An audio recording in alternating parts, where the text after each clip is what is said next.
सर्वेभ्यो नमो नमः। आप सभी का स्वागत है आपके अपने YouTube चैनल संस्कृत जिज्ञासा एचपी पर। मैं आपके साथ धर्मेंद्र शर्मा।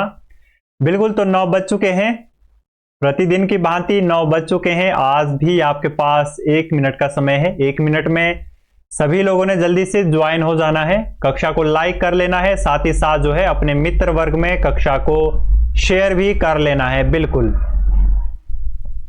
तो कक्षा की बात करें, आज हमारी 9वीं क्लास है और यदि इस क्वेश्चन पेपर की बात करें तो इसमें ग यानी कि तीसरी क्लास आज हमारी है। ठीक है, देखो, अगर हमारी क्लास में कोई नया विद्यार्थी है उसके लिए मैं बता दूं कि हम एचपी टीजीटी शास्त्री कमीशन के ओल्ड क्वेश्चन पेपर एनालाइज कर रहे हैं, जिसमें कि 2020 का जो हमने क्वेश्चन पेपर एनालाइज कर लिया है। अब हम 2018 का देख रहे हैं, उसमें भी हम ग यानी तीसरे पार्ट में पहुंच गए हैं, जिसमें कि हम वेद व ज्योतिष इन दोनों भागों को एनालाइज कर रहे हैं। पोस्ट कोड 635 को एनालाइज कर रहे हैं। एनालाइज करने से क्या होगा? एनालाइज करने से जो है हमारे पास एक स्पेसिफिक मोटिव बन पाएगा, हमारा एक माइंडसेट बन पाएगा कि किस प्रकार से जो है हमें परीक्षा के लिए अध्ययन करना चाहिए। एक हमारा एक सिलेबस भी तैयार होगा जिसके अकॉर्डिंग हमें एक्यूरेसी से जो है अध्ययन करके जल्दी से जल्दी जो है हम क्या कर सकते हैं, अपने कमीशन को क्रैक कर सकते हैं। कि स्मार्टनेस से काम करके ज्यादा बेनिफिट होता है हार्डनेस के अकॉर्डिंग। ठीक है, देखो, परीक्षाएं क्या देती है हमारे को? एक माइंडसेट देती है। सिलेबस क्या देता है हमारे को? एक मोटिव देता है कि हमारे पास इतना सिलेबस है जिसको हमें पढ़ना है।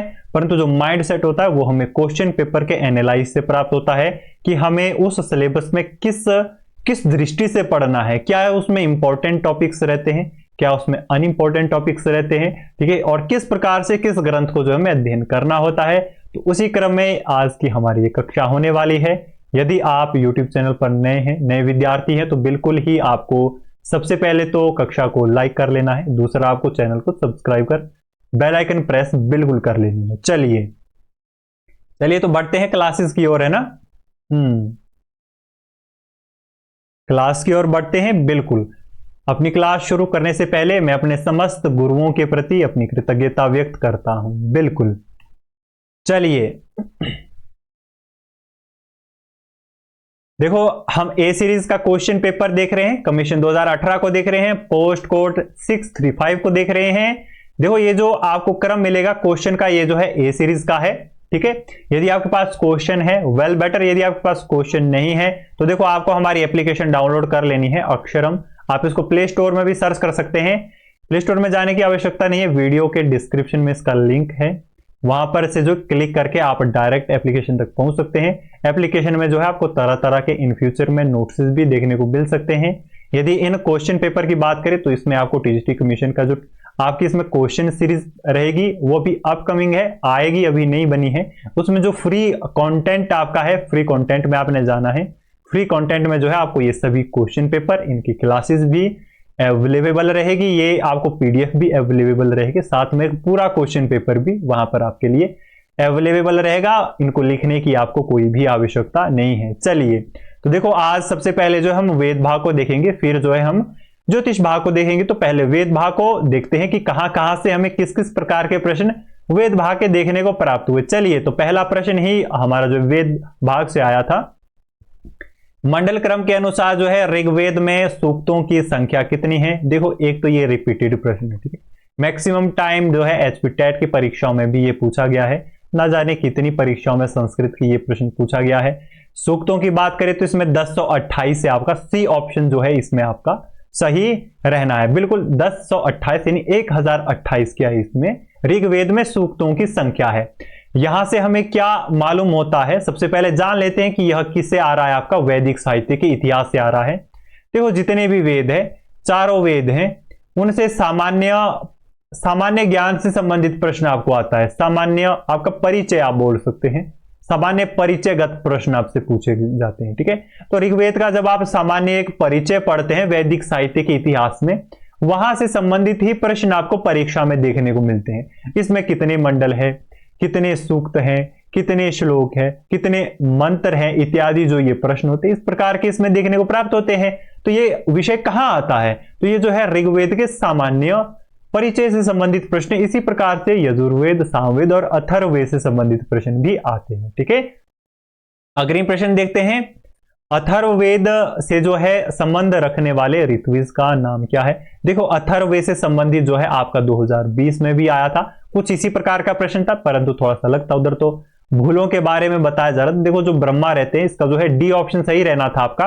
ब्रह्मा जो है इसका क्या आपका है सही ऑप्शन है। ये क्या है अथर्ववेद के ऋत्विज माने गए हैं। तो देखो ये क्या करते हैं, ब्रह्मा आपके यज्ञ का जो है निरीक्षण भी करते हैं, और जो भूले होते हैं उनको शुद्ध भी ब्रह्मा ही करते हैं। तो जो भूले जो शुद्ध होने का था वो आपको 2020 कमीशन में भी आपको प्रश्न यहां से आया था। तो ऋत्विजों की बात करें, यह जो है सामान्य परिचय में आता है। ये विषय किसमें आपका आता है? सामान्य परिचय में जो है आपका आता है। तो सामान्य परिचय जो है सभी वेदों का आपको ध्यान से देख करके जाना होता है, याद करके जाना होता है, क्योंकि उसी से ही संबंधित आपको वेदगत प्रश्न देखने को प्राप्त होते हैं, जो जिनका संकलन आपको कहां प्राप्त होगा? वैदिक साहित्य के इतिहास इस ग्रंथ में आपको देखने को प्राप्त होगा। बिल्कुल अग्रिम प्रश्न देखते हैं। गंधर्व वेद जो है किस वेद का उपवेद है? देखो यहां पर आपको एक ही जैसे दो ऑप्शन देखने को मिल गए हैं, तो ये तो होंगे ही नहीं। गंधर्व वेद किसका है? आपका सामवेद का है। डी ऑप्शन जो है आपका इसमें सही रहना था। किससे यह प्रश्न आपका आया है? वैदिक साहित्य के इतिहास से जो है यह प्रश्न देखने को मिला। यह भी क्या आएगा? सामान्य परिचय से संबंधित प्रश्न है आपका, ठीक है। वेदों के सामान्य परिचय से संबंधित एक प्रश्न है। तो यहां से आप देख सकते हैं कि जो वेदों के सामान्य परिचय है वो मोस्ट इंपॉर्टेंट है। वहां से आपको जो है मैक्सिमम टाइम वेदों से संबंधित प्रश्न देखने को प्राप्त हो सकते हैं। अगले प्रश्न में चलते हैं। आपका गोपत जो ब्राह्मण का संबंध किस वेद से है? तो गोपत ब्राह्मण का जो है संबंध किस वेद से है? तो अथर्ववेद से। देखो अथर्ववेद का वर्तमान में एक ही ब्राह्मण उपलब्ध होता है, वो कौन सा ब्राह्मण है? आपका गोपत ब्राह्मण है, ठीक है। देखो ये यदि ब्राह्मणों की बात हम करें तो इनमें तीन चीजें बहुत ही ज्यादा इंपॉर्टेंट आपकी है। एक आपका ब्राह्मण हो गए, दूसरा आपका उपनिषद हो गए, और तीसरा जो है आपके आरण्यक हो गए। मोस्ट इंपॉर्टेंट इनमें से जो है प्रश्न देखने को मिलते हैं, ठीक है। और इसके साथ साथ कौन हो गया उसको भी देख ही लेते हैं, आपका वेदांग परिचय और शाखा ग्रंथ। इनसे संबंधित प्रश्न आपको देखने को मिलते हैं। देखो हर एक चीज में जो है सामान्य परिचय आपको पढ़ना ही होगा। क्या पढ़ना होगा? सामान्य परिचय।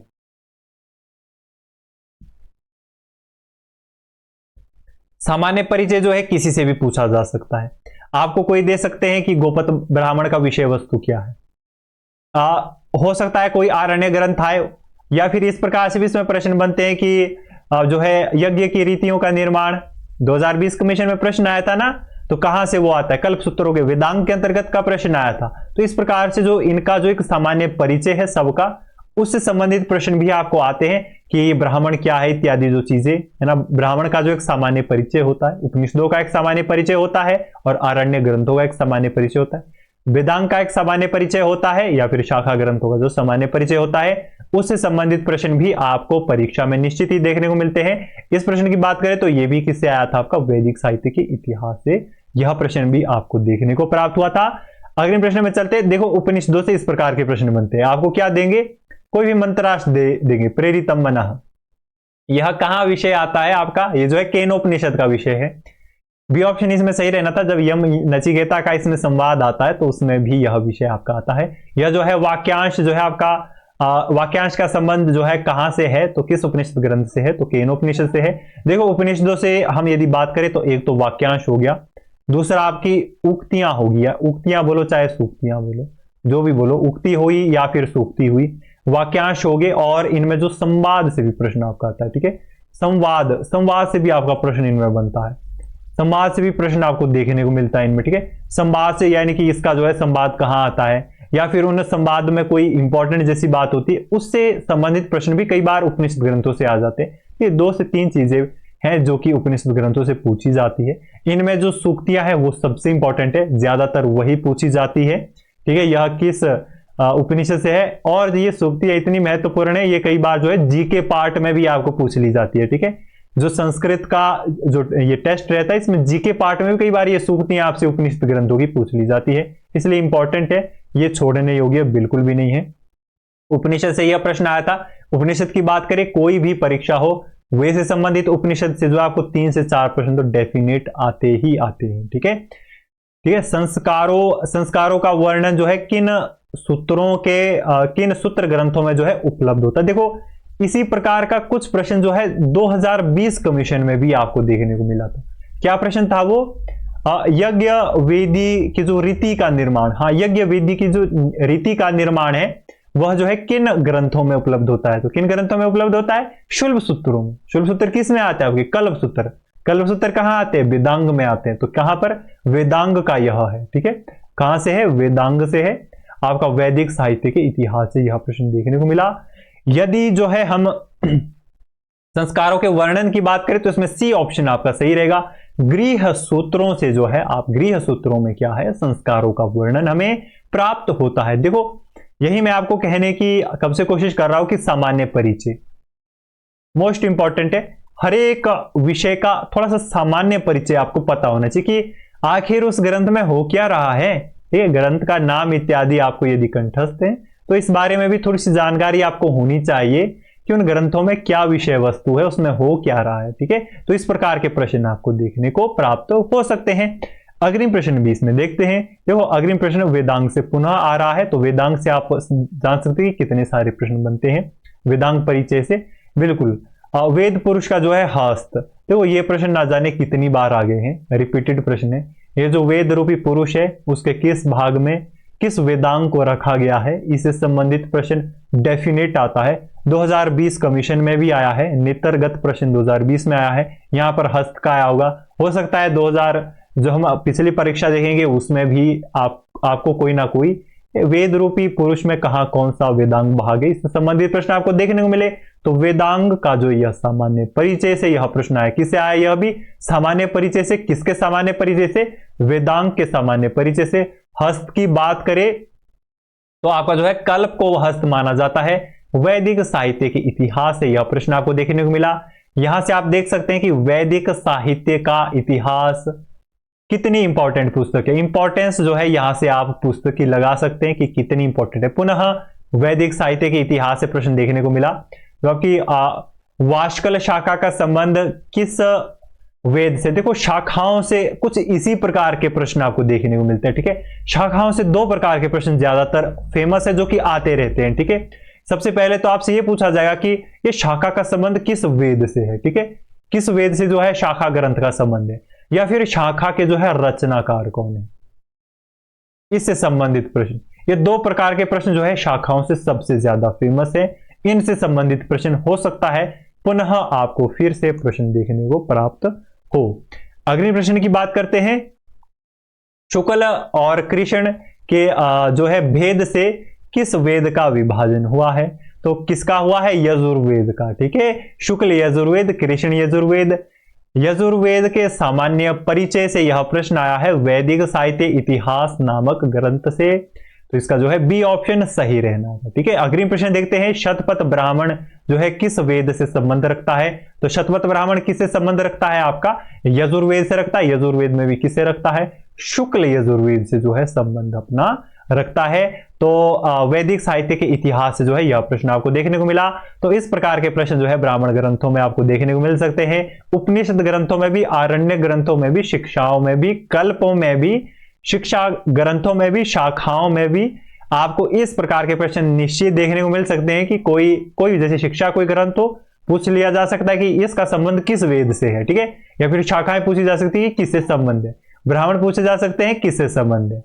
तो इस प्रकार के प्रश्न जो है मैक्सिमम टाइम आते हैं, हर एक परीक्षा में जो है ऐसे प्रश्न आते हैं। इसीलिए जब आप ब्राह्मण, आरण्यक, उपनिषद, वेदांग परिचय का यदि आप कभी अध्ययन कर रहे हैं तो निश्चित ही जिस भी पुस्तक का अध्ययन करेंगे ये जरूर जान लेना है कि इसका संबंध किस वेद से है, ठीक है। अग्रिम प्रश्न अपना देखते हैं। बिल्कुल, तो गायत्री जो है मंत्र के जो है उपास्य देवता कौन है? तो गायत्री मंत्र के उपास्य देवता कौन है? 2020 कमीशन में भी ये प्रश्न आपको आया था। 2020 कमीशन में भी ये प्रश्न हुआ, यानी कि ये रिपीटेड प्रश्न कमीशन में भी जो ये रिपीटेड प्रश्न है, कमीशन का रिपीटेड प्रश्न है ये, ठीक है। तो देखो कई बार क्या होता है कि कई बार नहीं, मैक्सिमम बार होता है, ठीक है। एचपी टेट के जो आपके शास्त्री के क्वेश्चंस हैं और जो टीजीटी कमीशन के क्वेश्चंस हैं, इनको आपको पढ़ना होता ही है। कई बार क्या होता है कि 10 प्रश्न जो है मैं आपको देता हूं, मतलब गारंटी देता हूं, ठीक है। ये तो बाद में मुझे मत पूछना, पर गारंटी मेरी है, ठीक है, कि 10 प्रश्न तो बिल्कुल आएंगे आपको। 10 प्रश्न इनमें से आएंगे ही आएंगे जो रिपीटेड होते हैं। ऐसा हो नहीं सकता कि नहीं आए। 6 से 7 डेफिनेट है, 6 से 7 तो इसमें बिल्कुल डेफिनेट आपसे है कि 6 से 7 प्रश्न जो है आपको रिपीटेड आए, यानी कि जो ओल्ड क्वेश्चन पेपर है उन्हीं से ही प्रश्न आए, ठीक है, ऐसा भी होता है, ठीक है। तो ये यदि इस प्रश्न की बात करें हम, तो यह जो है ऋग सूक्त संग्रह का विषय है, वहां पर इनमें जो है प्रत्येक सूक्तों में जो है विषय आते हैं, ठीक है। अग्रिम प्रश्न की बात करें, देखो पुनः उपनिषद से जो है आपको वाक्यांश से संबंधित प्रश्न आया है। आपके पास जो है एक वाक्यांश दे दिया गया है, इस वाक्यांश का संबंध जो है किस उपनिषद से है। तो यदि हम इस वाक्यांश की बात करें तो इसका जो है ईशावास्य उपनिषद के साथ संबंध है। किसके साथ संबंध है इसका? ईशावास्य उपनिषद के साथ क्या है इसका संबंध है आपका, ठीक है। तो इस प्रकार के प्रश्न भी देखो उपनिषदों से देखने को मिलते हैं। मैंने आपको कह दिया, सूक्तियां होगी, वाक्यांश हो गए और संवादगत प्रश्न जो है उपनिषद ग्रंथों से पूछ लिए जाते हैं आप, ठीक है।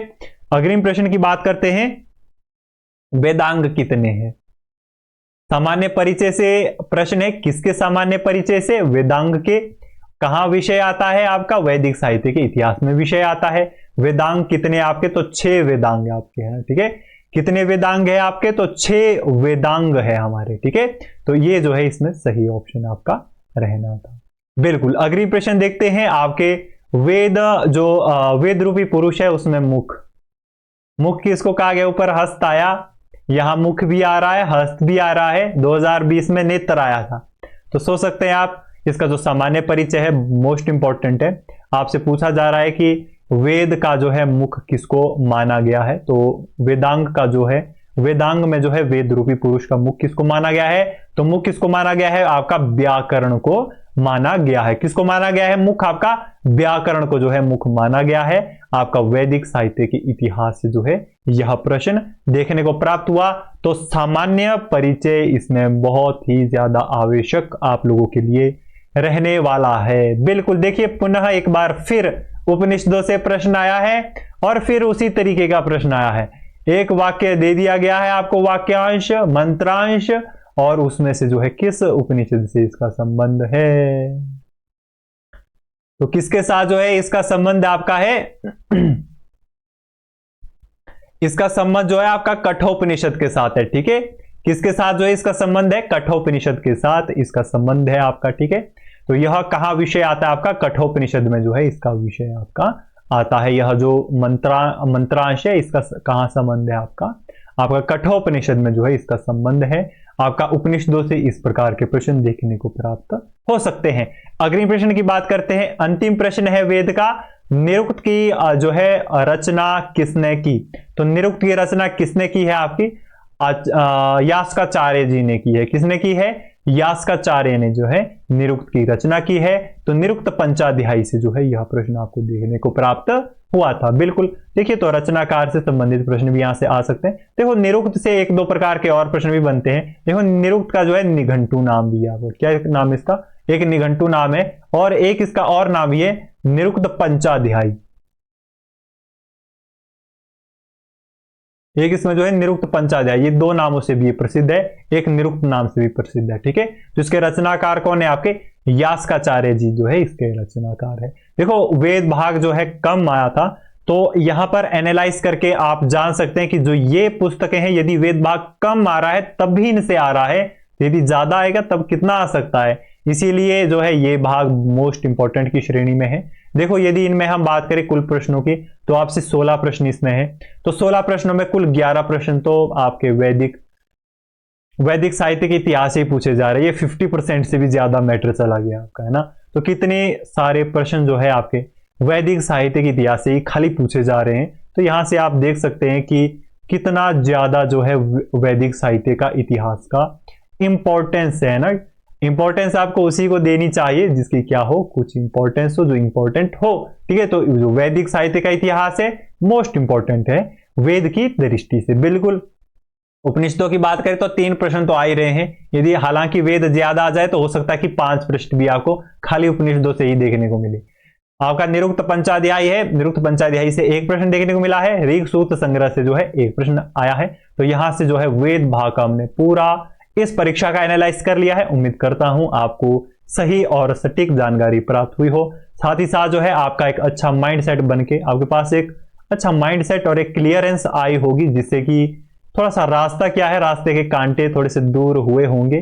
ताकि क्या है कि हम अपने डेस्टिनेशन तक आराम से पहुंच पाए। तो ये एक एनालाइज है जो करना बहुत ही आवश्यक रहता है हर एक क्वेश्चन में। बिल्कुल अग्रिम जो है अभी हम जो है इसमें अपना ज्योतिष भाग भी देखने वाले हैं। अब हम ज्योतिष भाग की ओर जाने वाले हैं। बिल्कुल ज्योतिष भाग को अब कवर अप करते हैं। पहला प्रश्न ज्योतिष भाग से क्या आ रहा है कि शुक्र ग्रह को जो है किन राशियों का स्वामी माना गया है। देखो स्वामियों का विषय कहां पर आपका आता है, बृहद जातकम में आता है। मोस्ट इंपॉर्टेंट ज्योतिष की दृष्टि से यदि कोई आपकी पुस्तक है तो वो बृहद जातकम है। ठीक है, इसमें यदि हम शुक्र के बात करें, शुक्र ग्रह की जो है किन राशियों का स्वामी है, तो यह जो है आपकी वृष और तुला राशि का स्वामी है। डी ऑप्शन जो है इसमें आपका सही रहना था। देखो इसमें जो है बृहद जातकम की बात करें तो पहला और दूसरा अध्याय इसका मोस्ट इंपॉर्टेंट है। ठीक है, और एक पुस्तक यहां पर और आती है आपकी जातकालंकार, इसका पहला अध्याय। देखो ये 3 अध्याय जो है बहुत ही ज्यादा इंपॉर्टेंट रहते हैं। ठीक है, जातकालंकार और बृहद जातकम के। ठीक है, इनसे संबंधित प्रश्न ज्यादातर आने की संभावना रहती है। जन्म कुंडली में जो है कितने भाव हैं, बहुत ही साधारण और सरल प्रश्न पूछा गया है ना। ये जो है आपको हर एक, ऐसे तो हर एक ज्योतिष में ये प्रश्न है, किसी भी ग्रंथ को आप देख ले, बिना इसके तो कुछ भी नहीं है। ठीक है, परंतु अग्रिम बात करते हैं, ये एक सामान्य परिचय से प्रश्न है। ठीक है, हम बोल सकते हैं कि ज्योतिष शास्त्र के इतिहास से यह प्रश्न है। ठीक है, जब ज्योतिष शास्त्र का एक सामान्य परिचय आपको पता होना चाहिए कि ज्योतिष शास्त्र जो है कितने प्रकार इत्यादि, तो इसका एक सामान्य परिचय रहता है, उससे संबंधित प्रश्न भी देखने को प्राप्त होते हैं। यदि भावों की बात करें तो इसमें जो है 12 भाव आपके रहते हैं। आपके जन्म कुंडली में कितने भाव है, 12 भाव जो है जन्म कुंडली में है। अग्रिम प्रश्न की आपकी बात करते हैं कि कुंडली में जो है सारे ग्रह जो है किस स्थान को पूर्ण दृष्टि से देखते हैं, तो पूर्ण दृष्टि से किसको देखते हैं, आपके सप्तम भाव को देखते हैं। डी ऑप्शन जो इसमें आपका सही रहना था, बृहद जातकम से यह प्रश्न आपका आया है। ये जो है जातकालंकार में भी जो है पूर्ण दृष्टि का विषय आपको देखने को प्राप्त होता है। ठीक है, तो इसलिए जातकालंकार, बृहद जातक दोनों ही मोस्ट इंपॉर्टेंट पुस्तकें हैं। ठीक है, अगला प्रश्न देखते हैं कि काल पुरुष की जो है आत्मा किसे माना गया है, तो किसको माना गया है, सूर्य को माना गया है। बृहद जातकम से जो है यह प्रश्न आया था। थोड़ा सा यहां पर एक छोटा सा टॉपिक मैं आपको बताता हूं। देखो आत्मा को कैसे सूर्य के साथ संबंध जोड़ा जाता है। देखो जब क्या होता है कि व्यक्ति मोक्ष को प्राप्त करता है, तो माना और देखा गया है कि जब मोक्ष की स्थिति आती है तो क्या होता है कि जो हमारी आत्मवत्ता सूक्ष्म रूप है ना, अणु रूप में होती है, वह क्या है, सूर्य के द्वारा जो है मोक्ष को प्राप्त करती है। देखो जीवन के संबंध में और आत्मा के संबंध में बहुत सारी भ्रांतियां हैं।